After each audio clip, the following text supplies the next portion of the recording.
تو یہ ربط ہے سورہ جمعہ کے ساتھ احکام جمعہ کا، اور یہ تو واضح ہی ہے کہ در حقیقت اس سورہ مبارکہ کا نام ہی اس حکم جمعہ کے حوالے سے لیا گیا ہے۔ اچھا، اب اس میں حکم جمعہ کی اہمیت کیا ہے اس کو آپ سمجھیے۔ میں چند احادیث آپ کو سنا رہا ہوں۔ ترمذی شریف کی روایت ہے، من ترک الجمعۃ ثلاث مرات تہاونا طبع اللہ علی قلبہ، جس شخص نے 3 جمعے چھوڑ دیے کسر کی وجہ سے، یعنی کوئی اور عذر نہیں ہے، بیماری نہیں تھی، مسافر نہیں تھا، کوئی نہیں عذر، تہاونا، بس وہ اس کی اہمیت کو نہ سمجھتے ہوئے، اس کو کہتے ہیں ہون، جو آسانی سی بات ہو، بس کوئی اہمیت نہ ہو جس کی، تو تہاونا طبع اللہ علی قلبی، اللہ تعالیٰ اس کے دل پر مہر کر دے۔ اور یہ مہر کر دینا وہ بدترین سزا ہے جو بدترین کافروں کو دنیا میں دی جاتی ہے۔ ختم اللہ علی قلوبہم اور طبع اللہ علی قلوبہم، یہ بدترین کافروں کی سزا ہے۔ جو مسلمان جمعے کی اہمیت کو نظر انداز کرتے ہوئے بغیر کسی عذر کے اگر وہ جمعہ چھوڑ دے گا 3 جمعے، تو اس کے دل پر مہر ہو جائے گا۔ من ترک ثلاث جمع تہاونا بہا طبع اللہ علی قلبہ، پہلی روایت ترمذی کی تھی، یہ ابو داؤد اور نسائی کی ہے۔ وقال مالک، امام مالک نے موطا میں جو بات کہی ہے وہ یہ ہے کہ لا ادری عن النبی صلی اللہ علیہ وسلم ام لا الا انہ صفوان بن سلیم رضی اللہ عنہ قال من ترک الجمعۃ ثلاثا من غیر عذر ولا علت طبع اللہ علی قلبہ۔ امام مالک نے جو ان کی کتاب مشہور ہے الموطا، حدیث کا پہلا مجموعہ، حدیث اور فقہ دونوں کا، تو اس میں کہتے ہیں امام مالک کہ میں یہ تو نہیں کہہ سکتا کہ یہ صفوان ابن سلیم نے رضی اللہ عنہ حضور سے سن کر کہا یا خود کہا، لیکن ان کا قول یہ ہے کہ جس نے بھی 3 جمعے ترک کر دیے بغیر کسی عذر کے، بغیر کسی بیماری کے، طبع اللہ علی قلبہ، اللہ تعالیٰ اس کے دل کے اوپر مہر کر دے گا۔ سب سے سخت حدیث یہ صحیح مسلم کی ہے، عبداللہ ابن عمرو بن العاص اور ابو ہریرہ دونوں سے مروی ہے رضی اللہ تعالی عنہما، انہما سمع النبی صلی اللہ علیہ وسلم، یہاں بالکل یہ مرفوع حدیث ہے کہ ان دونوں نے سنا حضور سے یہ فرماتے ہوئے لَيَنْتَهِيَنَّ أَقْوَامٌ مِّنْ غَدَرِ الْجُمُعَاتِ أَوْ لَيَخْتِمَنَّ اللَّهُ عَلَىٰ قُلُوبِهِمْ ثُمَّ لَيَكُونُنَّ مِنَ الْغَافِلِينَ، لوگ باز آ جائیں اپنی جمعے کی نماز کو ترک کرنے سے، ورنہ لازماً اللہ تعالیٰ ان کے دل پر ختم کر دے گا، مہر لگا دے گا۔ یہ وہی لفظ ہے جو سورہ بقرہ کی ابتدا میں آیا ہے، ان الذین کفروا سواء علیہم انذرتہم ام لم تنذرہم لا یؤمنون ختم اللہ علی قلوبہم وعلی سمعہم وعلی ابصارہم غشاوہ، پھر وہ غافلوں میں سے ہو جائیں گے۔ اسی صحیح مسلم میں حضرت عبداللہ ابن مسعود سے ایک اور روایت ہے، ان النبی قال لقوم یتخلفون عن الجمعۃ لقد ہممت ان آمر رجلا یصلی بالناس ثم احرق علی رجال یتخلفون عن الجمعۃ بیوتہم، حضور نے فرمایا میرا یہ دل چاہتا ہے کہ میں کسی اور شخص کو امامت کے لیے کھڑا کر دوں اور ان لوگوں کے گھروں میں جا کر ان کے سمیت آگ لگا دوں کہ جو جمعے کے اندر حاضر نہیں ہوتے۔ اب آپ ایک طرف حضور کی شخصیت کو دیکھیں، آپ کے اندر نرمی تھی، رقت تھی، شفقت تھی، محبت تھی، رأفت تھی، لیکن دوسری طرف سختی کا یہ عالم ہے کہ جمعے کی اہمیت، تاکہ معلوم ہو جائے کہ جمعے کی اہمیت کیا ہے۔ یا ایھا الذین آمنوا اذا نودی للصلاۃ من یوم الجمعۃ فاسعوا الی ذکر اللہ وذروا البیع، اے ایمان کے دعوے دارو، جب پکارا جائے نماز کے لیے جمعے کے دن، مراد ہے نماز جمعہ۔ ویسے تو ظاہر بات ہے کہ اذان تو فجر کی بھی ہوگی، عصر کی بھی، مغرب کی بھی، عشاء کی بھی، یہاں مراد کیا ہے؟ نماز جمعہ کے لیے جب اذان دی جائے فاسعوا الی ذکر اللہ، لفظی ترجمہ تو ہوگا تو پھر دوڑ پڑو اللہ کے ذکر کی طرف، صحیح کے معنی دوڑنا ہے،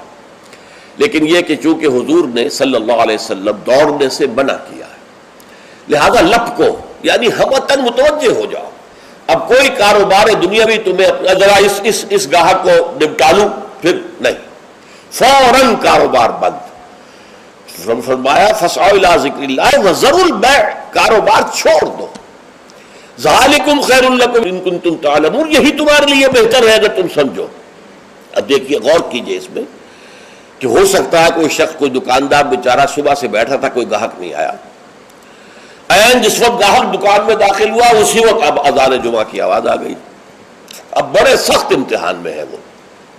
لیکن فرمایا گیا ذالکم خیر لکم، بظاہر گھاٹے کا سودا ہے، صبح سے بیکار بیٹھے تھے، کوئی گاہک نہیں تھا، اب آیا ہے تو نماز کی اذان آ گئی، چھوڑ کے جانا پڑے گا. ضرور پڑے، کاروبار چھوڑ دینا یہ لازم ہے، یہ حکم ہے، یہ واجب ہے، فرض ہے چھوڑ دینا، اس میں کسی قسم کی کوتاہی جو ہے وہ پسندیدہ نہیں ہے.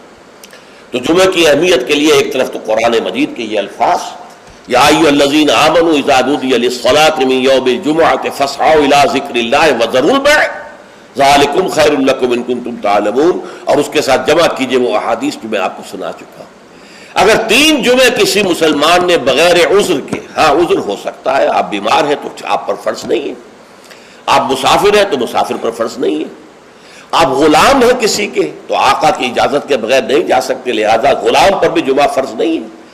بچے پر بھی جمعہ فرض نہیں ہے، خواتین پر جمعہ فرض نہیں ہے، وہ اپنی ظہر کی نماز اپنے گھروں میں ادا کریں، جمعہ کی فرضیت نہیں ہے. لیکن جس پر جمعہ فرض ہے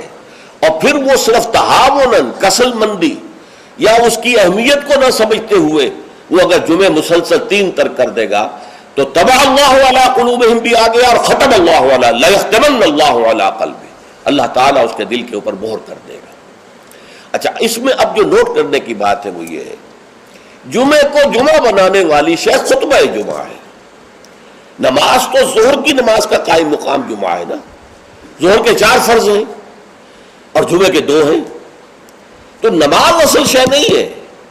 اصل شے جو ہے خطبہ جمعہ ہے جس نے کہ جمعے کو اہمیت دی. اس لیے کہ خطبے میں تعلیم ہوتی ہے، تلقین ہوتی ہے، جسے میں نے کہا اصل جو مقصد ہے یہ ہفتہ وار اجتماع ہے. اس ہفتہ وار اجتماع میں تازہ کرنا ہے اپنے نظریے کو، اپنے خیالات کو، اپنے نظریات کو، اپنے عقائد کو تازہ کرنا ہے، اسے پانی دینا ہے، سینچنا ہے، اور یہ کام در حقیقت خطبے کا ہے. ویسے یہ کہ تاریخی اعتبار سے جان لیجئے کہ اسلام جو ہے شروع سے اسلام ہے، حضرت آدم سے لے کر حضور تک اور آج تک اصل دین جو ہے وہ اسلام ہے. ان الدین عند اللہ الاسلام. یہ تو اسلام کے ایڈیشنز ہیں کہ ایک خاص احکام جو حضرت موسیٰ کو دیے گئے تو وہ اس وقت کے لوگوں کے لیے وہ لازم تھے، پھر وہ احکام جو ہے شریعت محمدی کی شکل میں آئے ہیں صلی اللہ علیہ وسلم تو ہم پر وہ واجب ہے، لازم ہے.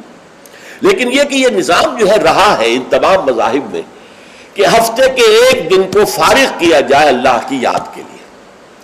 چنانچہ یہ حکم جمعہ ہی تھا کہ جو دیا گیا تھا امت موسوی کو علی نبی الصلاۃ والسلام. جمعے کا دن تھا، ہمیشہ سے جمعے ہی کا دن جو ہے وہ در حقیقت مقدس دن ہے، اور جمعے ہی کا دن ہے کہ جو ابتدائے آفرینش سے چلا آ رہا ہے اس کام کے لیے. لیکن یہودیوں نے اپنی جو بھی شر پسندی تھی ان کے اندر، ان کے مزاج میں جو بغاوت تھی، ان کا جمعے کو چھوڑو جی ہفتہ کرو، تو اللہ تعالیٰ نے بھی پھر ہفتہ ہی ان پر فرض کر دیا. اور ان کے ہاں یہ ہفتہ اتنا سخت تھا، جمعے کی مغرب کی نماز کے بعد سے لے کر اگلے ہفتے کی مغرب تک 24 گھنٹے کوئی کاروبار دنیاوی مطلقاً حرام تھا. آج بھی امریکہ کے اندر جو لوگ رہتے ہیں، جو کہ پریکٹسنگ جیوز ہیں، جن کے وہ لمبے لمبے بال ہوتے ہیں، ادھر زلفیں ہوتی ہیں، اور انہوں نے لمبے لمبے کوٹ سیاہ رنگ کے پہنے ہوتے ہیں، اور فیلٹ ہیٹ ہوتا ہے ان کا خاص طرز کا سیاہ رنگ کا. یہ جو پریکٹسنگ یہودی ہیں، آرتھوڈاکس یہودی ان کو کہتے ہیں، یہ جمعے کی شام سے اپنے ٹیلی فون کنیکشن بند کر دیتے ہیں، کوئی گفتگو نہیں، ان کے تمام دفاتر بند، گھروں پر بھی کوئی ٹیلی فون نہیں دیں گے، وہ سب بند، اور اس کے بعد ان کا پورا دن گزرتا ہے. لیکن وہاں فرق یہ ہے کہ وہاں کوئی جماعت کا اہتمام نہیں تھا، اپنے اپنے طور پر اللہ کو یاد کرو، تورات پڑھتے رہو، جو بھی ان کی ہاں شکل تھی نماز کی اس میں وقت گزارو، دنیاوی کاروبار جو ہے وہ کوئی نہیں ہوگا. اس کے بعد عیسائیوں کا معاملہ آیا، انہوں نے ایک اور آگے قدم بڑھایا اور ہفتے کو ترک کر کے اپنے آپ کو یہود سے ممیز کرنے کے لیے اتوار قرار دے لیا. اتوار کی صبح کو ان کا ایک خاص عبادت کا دن ہے، اور اس میں واقعہ یہ ہے کہ جو بھی کوئی پریکٹسنگ یا کوئی تھوڑا بہت مذہبی مزاج رکھنے والے عیسائی ہیں، وہ اتوار کے روز نہا دھو کر کپڑے بدل کر اچھے انداز میں اپنی فیملیز کے ساتھ، بچوں کو ساتھ لے کر وہ چرچ جاتے. وہاں ان کی جو بھی نماز ہے وہ نماز پڑھتے ہیں، ان کا جو بھی پادری ہے وہ خطبہ دیتا ہے، سربند ہوتا ہے، تو یہ ان کے لیے اتوار کا دن تھا۔ اس کے بعد جب یہ دونوں تہذیبیں جمع ہو گئی، یہودی جو ہے انہوں نے گویا کہ غلبہ حاصل کر لیا عیسائیوں پر، تو اب انہوں نے ویکینڈ کر لیا، سیٹرڈے اور سنڈے بوتھ، تاکہ دونوں کے دونوں کور ہو جائیں۔ یہودیوں کا معاملہ بھی آ گیا، عیسائیوں کا بھی آ گیا۔ حضور صلی اللہ علیہ وسلم کی امت کے لیے دو کام کیے گئے، ایک تو گویا کہ منفی ہوگا، ایک مثبت ہوگا۔ منفی کام یہ کہ پورے دن جمعے کے کاروبار کو حرام نہیں کیا گیا، بلکہ حرام کاروبار ہے صرف اذان جمعہ سے لے کر جمعے کی نماز کے ادا ہو جانے تک، بس اس دوران میں کاروبار دنیاوی مطلقاً حرام۔ کوئی کاروبار آپ جائز سے جائز کاروبار کر رہے ہیں، صحیح سے صحیح کاروبار کر رہے ہیں، لیکن وہ بھی حرام ہے اس وقت اگر آپ نے کیا ہے جبکہ جمعے کی اذان ہو چکی ہے اور جبکہ نماز ابھی ادا ہو رہی ہے، اس دوران حرام۔ لیکن باقی دن کے اندر حرمت نہیں رکھی ہے، البتہ میں ابھی آپ کو بتاؤں گا۔ تشویق یہ ہے کہ صبح سے لے کر جمعے تک کا وقت جو ہے یاد الہی میں بسر کیا جائے، تشویق اور ترغیب ہے۔ اس لیے کہ اگلی آیت میں ہم پڑھیں گے کہ جب جمعہ کی نماز ادا ہو چکے تو تم منتشر ہو سکتے ہو زمین میں اور جاؤ اور اپنے کاروبار میں لگ جاؤ۔ لیکن جمعہ سے قبل کے بارے میں کچھ نہیں کہا، نہ تو یہ کہا کہ کاروبار نہیں کر سکتے، نہ یہ کہا کہ کرو جاؤ تمہیں اجازت ہے، نہیں، وہاں سکوت اختیار کیا قرآن نے۔ فَإِذَا قُضِيَتِ الصَّلَاةُ فَانتَشِرُوا فِي الْأَرْضِ وَابْتَغُوا مِن فَضْلِ اللَّهِ، جب نماز ادا ہو چکے تو تم زمین میں منتشر ہو سکتے ہو۔ یہاں پر بھی اگرچہ وجوب کا لفظ آیا ہے کہ فَانتَشِرُوا، منتشر ہو جاؤ، لیکن یہاں جو ہے مانا ہے تمام علماء نے کہ یہ وجوب جو ہے یہ کسی شے کی فرضیت کے لیے نہیں ہے کہ لازماً جمعے کے بعد منتشر ہو جانا ضروری ہے، بلکہ استحباب ہے، جا سکتے ہو، اجازت ہے، مباح ہے۔ کاروبار کی حرمت کا معاملہ ختم ہو گیا جیسے ہی جمعے کی نماز ادا ہو چکی، اب آپ جائیں، اپنے دفتر میں جائیں، اپنے کاروبار میں جائیں، اپنی دکان پر جائیں، کوئی اعتراض نہیں۔ لیکن یہ ہے کہ جہاں تک پہلے کا وقت ہے اس کے بارے میں کوئی بات نہیں آئی، یہ احادیث میں آئی ہے اور اسے تبکیر کہتے ہیں۔ پسندیدہ یہ ہے کہ جمعے کی صبح ہی سے انسان جو ہے وہ اس کام میں مصروف ہو جائے جو کام یہودیوں کے ہاں تھا پورے یوم سبت میں، اسے تبکیر کہتے ہیں۔ ایک حدیث موجود